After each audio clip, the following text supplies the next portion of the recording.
Hey, what's up, my Neekz? This is Nerds on Square Table. I'm Atomic Train. JLN. Roberto. And guess what? We just finished watching The Kitchen? The Kitchen. You know, if this was a chef movie, I guarantee I would have enjoyed it a lot more. A chef movie? But it wasn't a chef movie. It wasn't a cooking movie or anything. But anyways, guys, this is a part 2 of a before and after. So part 2, which is our expectations on The Kitchen, featuring Melissa McCarthy, Tiffany Haddish, and Elisabeth Moss. You mean review of part 2? Review of part 2. There you go. No. Sorry. Because like expedition My part bad, 1. guys. I am tired already. I am like tired already. So yeah. Anyways, okay, I'm gonna go ahead and jump into this. In our expectation part 1, I gave this movie a 4. I was expecting a 4. With further analysis and about 30 minutes of us communicating outside, talking outside about this damn movie, because this movie was pretty okay. You liked it better than me. Yeah. Nah, I'm actually leaving and giving it a 6. A 6 out of 10. So, number 1, music scores, movie scores was off, like was real good. Like especially through the cut sequence. Those cut sequences was amazing. It kept you on your toes, and it kept you like wanting more. Like you were expecting something to happen. It sounds like Jumanji, like ding ding ding ding ding ding boom. And I was like, whoa, what the hell? So that was on point. The acting was different, you know, because like how I said it before in the expectations, I was expecting Melissa McCarthy and Tiffany Haddish to have like not a serious role in this movie. However, they were pretty serious and they did it pretty good. I was actually impressed. Like Elisabeth Moss, like I know her from Handmaid's Tale, so I know that she's always put in this type of situation, kind of fighting for her life, survival. So she pulled it off again. What else can I say? This movie, the story, you know, I was just telling these guys, if I had no idea what like the New York mob was about, or like, you know, that whole area of Hell's Kitchen, New York. Yeah, Hell's Kitchen, New York. If I didn't have any of this information in my head, Irish mob territory at the time. Irish mob territory at the time. So if I didn't have any of this information and watch this movie, I would have taken this as like true fact. I know, it's kind of Like, crazy to know, right? It's actually trippy. Yeah, that'd be kind of crazy. Like that's how. But you know what? It's like, it's kind of like not a documentary or a mockumentary, but it's like it felt like it was a true story, like something along the lines of this actually happening. Yeah, something like this had to happen because it was so realistic. Yeah, I know. The realism was impressive. Yeah, the realism was really impressive. The effects was awesome.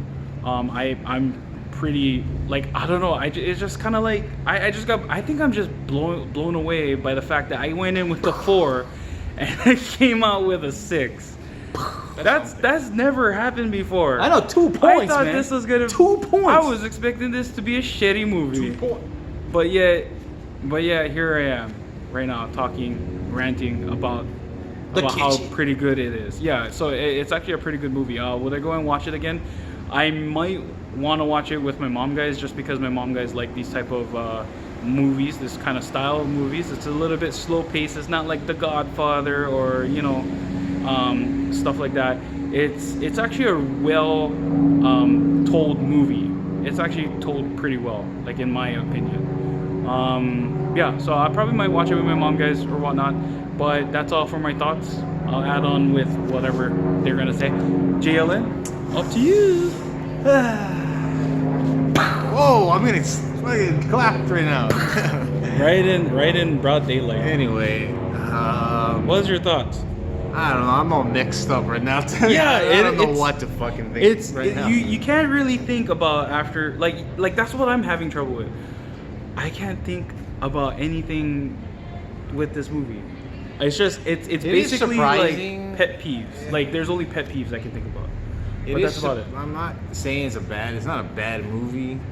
It's just like it is surprising that they have the the actors the role, because you expect them to, you know, to goof off and basically this is more serious. I guess it's less traditional of what they were, you know, Yeah, less traditional acting in previous movies and stuff like that, and whatever the work was before. And I'm not saying it's not believable. It is. It's not like the best acting I've ever seen in my life. It's just like, it's a little above average movie for me personally. If you want a different take on like this whole like mobster thing, I guess this would be interesting for you. But if you want more of like, I don't know, if you're a fan of just like, I don't know, Robert's a big fan of like mobster movies. I mean, you probably have a better like understanding of that for him. But I'm just going off the base of the movie alone, like this, I guess the fundamentals of what a movie is, like, you know, the sounds, the sound was pretty. Was it believable though? Wait, let me finish with the sound and we'll break down that. So the sound and the music, I mean the music wasn't incredible, but the sound of how things hit and everything in the theater, the effects, when, you know, people got gunned down and shit, and like how like just the music was playing, how loud impactful it was good, it was on point. The acting, like I said, it was like, you know, pretty above average. It wasn't the greatest, wasn't, you know, bad. Let's see, all the side characters, I mean, basically those three were, you know, Tiffany McCarthy, and Elisabeth. They were the main point of the story. And the other side characters, we had Common, and there was a little twist in this. Brian Darcy James. And, which I am pretty impressed with his acting, because I only know him as Shrek. Shrek. So yeah, I mean, they did a pretty good job in holding the movie down. There's a twist, like you said, and I don't know, man, it's just fucking confusing to me. Yeah. I'm trying to like, I did not process the entire damn movie. Okay. I think some things went over my head, to be honest. Because I don't know, I'm more interested, this is like a different take, like I'm more interested in like, I know it's a movie, we go to the movies, but if it was like this, like, you know, this Hell's Kitchen and stuff like that, I guess I would like to see a more, I mean, you guys might disagree, but you can watch a documentary. I know. Wait, you want a little bit more like realism? Yeah. Realism? Yeah. But I know this is not the movie for it. Yeah. But I know this happened in real. Not this specific thing went down for word for word. So, but this thing specific, this happened, and I'm like, I'm more interested in that. So with realism, what he's trying to talk about is like certain parts, I guess, like, you know, when you're part of a mob, you know, and to get people like your clientele, you know, and the way how you get your clientele is either by showing fear or like making them fear you. I mean, like as a don, or what was it called, like a mafia boss or whatever.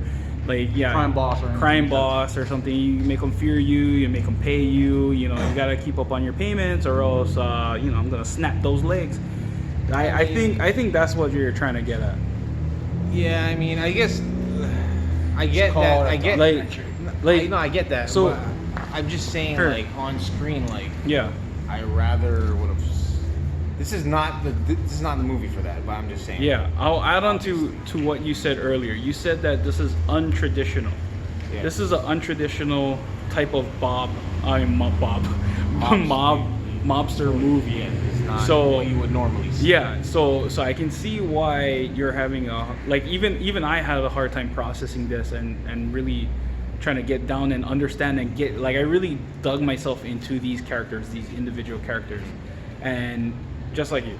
So yeah, but keep that in mind, it's untraditional. It's not like I'm trying to put it down. It's just like, yeah, I don't know what to say. Okay, all right. Well, you might. Okay, what's the score? Let's go with the score. What are you going with? I don't know. Yeah, now you're changing your score. No, I'll give it a 6, but you seem like you liked it more than me, so I don't know. No, I'll give it a 6 too. So there's some parts that are kind of left out, and like it just didn't feel so. Like how I was saying before, to add on to my score. I don't know. Add on to my score. I don't know. This felt like a Netflix film again, and I don't know if that's a good thing or if that's a bad thing. Like, it's a good thing for Netflix that Netflix is producing some silver screen type movie like to see in the theaters, or if it's a bad thing that studios that produce this type of movies and like in the theaters are actually crappy now. So I don't know how to really say it, but you know, that's kind of like a little bit. Go. You good? You want to just go to Roberto? Let's go. Let's just go to Roberto. No, when you think of something, then you just jump right in. Okay, Roberto. Let's see. For me personally, I was actually pretty impressed. I mean, I've watched a lot of mafia documentaries, organized crime movies, actual stories. Some of these movies, and I'll be honest, I was pretty impressed because going into this movie, I was going in with a 5 because I figured, Tiffany Haddish, Melissa McCarthy. It's not because they're women, it's just the idea is their background as comedians. So what I thought I was gonna get was basically some comedy. Yeah. I was impressed. Actually, it was a lot better than I thought. So, I just thought I was gonna get some dumb jokes or something like that. Or them making fun of the mob kind of shit. I thought I was gonna be pissed off with that shit because, when people watch these type of things, because it's pretty impressive. I mean, especially when you know backstories and everything, it's crazy. So actually watching it, I came out impressed because I was like, this is not bad. Actually, for me personally, I thought it was not bad in general. Mm-hmm. So that's why I probably gave it higher than these guys. But it's not that high either. But I was impressed, and I'm gonna go with a 6.5. Okay. And like I said, man, for me to be honest, it's not bad. Now talking about if it should have been in a theater, that's the hard part to say because a lot of movies, you got your independent films, you got this, you got that, your Netflix films, your Hulu films, your Amazon. Heck, who knows? And Disney films now, Disney Plus films that's going to be coming out. Yeah. Oh my goodness. Yeah, so we don't know. So like I said, was this worth watching theater for me? That's the tough part because we got the pass. So yeah, that's kind of what makes it hard. I mean, the idea is if you could watch it for free, of course you would want to see it in theater, right? Yeah. Paying for it is the question. Is like, would you want to pay for it? Yeah. I enjoyed it, so I was impressed. Yeah. The thing is, a free movie pass, well, not really a free movie pass, but a pass compared to me actually paying, what would have been, $15 maybe? Yeah, $15 about. Maybe, maybe probably is a Netflix film, but, what can you say, man? Yeah. That's why I'm going to 6.5, because I was impressed. I was surprised that they actually went violent and R-ish, because, like I said, certain movies you feel like they hold back. And this is the type of movies you shouldn't hold back because you're trying to be serious. And the idea, if you see any type of other, films on organized crime in general, or crimes in general, there's violence. You got to show that. If you're not going to show these violent parts, then the movie, it drags it down because a lot of the violent parts were until the ending. Yeah. They didn't really show it. Though. No, but they showed some gruesome parts. No. The guy was getting beat up, but it wasn't even on screen.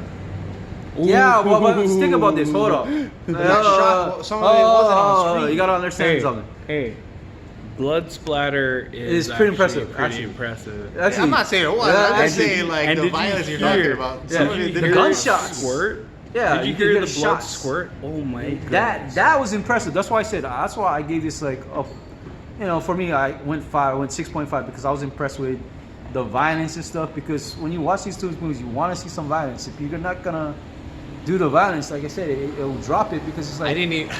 Now, what he's talking about, just because you didn't see someone get his ass kicked, no. But when you don't expect it, because I didn't expect it in this movie, really. I mean, we are surprised on what this movie came out to be. Yeah, I know. We were all impressed what this movie came out to be. I'm very surprised. I was very surprised because we just went in there for us personally. Like I said, the trailers didn't.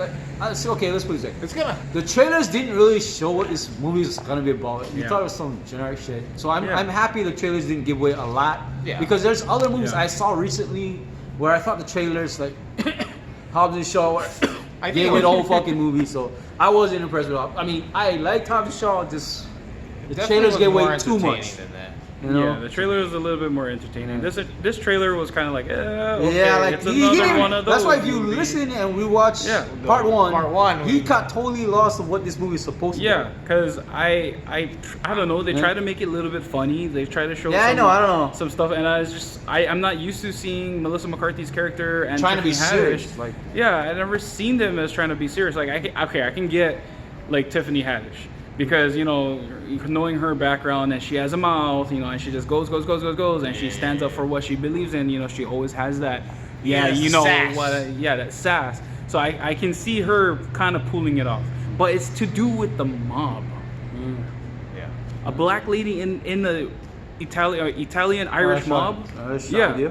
Like that's untraditional. That's like I don't Think about even this. The I time don't period is even the know. 70s. Just remember that. Yeah, I don't even know anything around that area. I mean, around that era that time period. a time period that included like like colors. Not saying that colors are not supposed to be there, but I was always thinking, or like with my knowledge of the mob, was that they like to keep it within the family. So it's always family. It's always from because then that's how the Italian mob or the Irish mob first originated. Was that when they came over from Ireland to live in like Boston area up to the north New York area. So they're immigrants. Kept it in. They're immigrants, and then they only socialized with their own groups because nobody wanted them there. So to kind of see, I guess, a colored woman, like Tiffany and Haddish, with them, and they allowed her. I don't know. That's just trip. Yeah. No, that's why I'm tripping. That's a trip. For some of these movies. But like that's how what I'm you saying, said like, earlier, though, Jalen, you said it's untraditional. Yes. And that's where we got to separate realism from fantasy. That's why I said if I didn't have any knowledge of New York in that time in the 70s about the mob, about whatever, if I didn't have any knowledge and I watched this movie, I would have thought that this would be kind of normal, right? Until you actually look at a reality. history book. Yeah. And then when you see it in a history book, you'd be like, Yeah. wait, America was founded by immigrants. Right? America was founded on immigrants. Yeah. Okay. No, I get what I get where you're trying to. No, I'm just saying, like, I shouldn't. shouldn't. No, I understand that. I shouldn't expect that though, because it's a movie. But Yeah. No, and then to kind of bring it up, so like fictitious wise, it's DC Vertigo. Yeah. So DC Vertigo as producing writing and whatnot. So that's you gotta expect something like really fictitious. But This was out there. But this is out there. Yeah, this is actually pretty good. Like, because we're still trying to wrap our heads around it. It's just like something. Yeah. Yeah. But any other things you guys want to say about this movie? That's it. That's pretty much it. I guess we can wrap that up. So like I would say, go ahead, watch it on your own time or whatnot if you want to. I'm not forcing you guys to watch it. Like how we said, it's like this is our opinion. Yeah, this is we're not. It's not like we're biased or anything We're just about saying women what we think. or about the kind like about women or SJW stuff. No, we don't give a crap. Like we're just like no, that's out of the window. This is just specifically on movies and what the how fuck? how the flows are in these movies and if it's worth our time. Right. But I would say, So, like you said, movie fans wise. yeah, movie fan wise. fans-wise. Since we're avid moviegoers and we watch movies, we like watching movies. Yeah. So, yeah. I guess that's why I became more. What was that? You became more Critic. Yeah. We more critique. critic, man. We critique It's a lot just of because, movies like, because of. We spend time in the movies, and I'm like, I This need to is- watch a good fucking movie. This But I'm is not- a job it's basically just for like- us, man. Like, yeah. But we need a good it's movie. just like, we spend 2 hours in our asses on the seat every week or whatever. It's not Yeah. that hard, but I'm just saying there's a lot of movies we watch, so there's Yeah. expectations. There's to a expectations certain now. point. Yeah. To a certain point, there's And then coming this Thursday. which is what we're learning, as well. This Thursday, we're going to be watching Good Boys. So, rated R movie featuring these three boys in the back. Sorry, I don't know if you can see them. Yeah, I don't know if you guys seen the trailer, but we're going to be watching that. Hopefully, I can make it Thursday. I kind of have an event to go to, so maybe I might not. But if anything, Jalen and Roberto and even Gregatron, aka Chrono XF, Missing that guy. is gonna be there. So, yeah, tune in later. Watch our reviews. Support us. Leave a like. Comment. Comment if you guys want to see spoilers, or if you guys want to Or hear any other spoilers. suggestions of Because something. any other suggestions on something, one movie that's coming out that you guys are excited for, what you guys want us to do, watch or whatnot, and basically that's it. Okay, shoots my Neekz. Sounds Mahaloz. good. Thanks for watching this video.